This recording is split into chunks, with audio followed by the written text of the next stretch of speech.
fear that interfering lawmakers want to take over cyberspace has driven John Perry Barlow's life as a hacker with a difference. He's the former songwriter for the Grateful Dead and the joint founder of the Electronic Frontier Foundation, which lobbies for cyber rights. What we're dealing with is the battle between the future and the past, between the powers that were and the powers that have yet to be. He believes the internet represents a change in history as great as the Industrial Revolution, which brought us structures like the Brooklyn Bridge. He sums up this new world with his own declaration of independence for cyberspace. Governments of the industrial world, I come from cyberspace, the new home of mind. On behalf of the future, I ask you of the past to leave us alone. You are not welcome here. You have no sovereignty where we gather. You do not know us, nor do you know our world. Cyberspace does not lie within your borders. Your legal concepts of property, expression, identity, movement, and context do not apply to us. They are all based on matter, and there is no matter here. This philosophy has led John into a new hacker battle.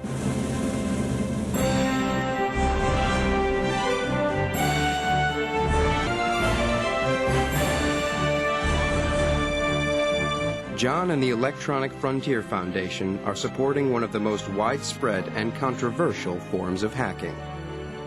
The target is Hollywood.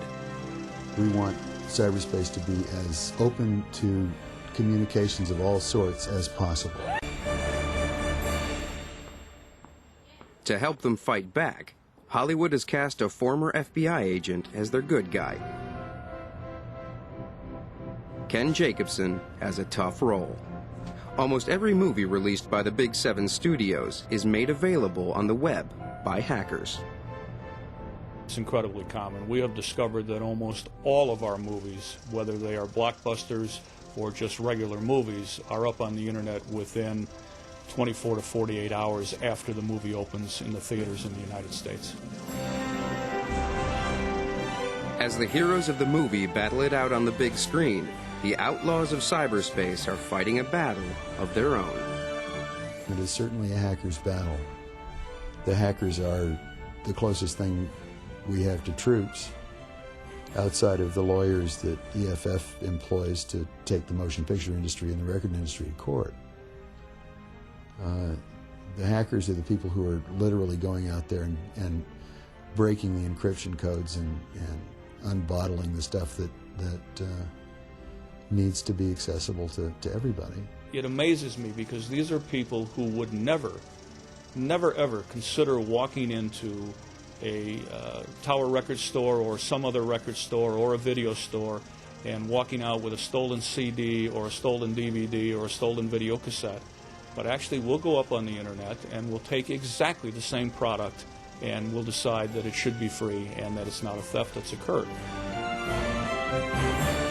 The battles continue between the Electronic Frontier Foundation and the studios.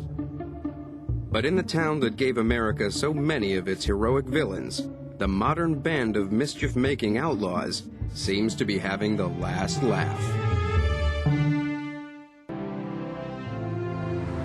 We will create a civilization of the mind in cyberspace. May it be more humane and fair than the world your governments have built before.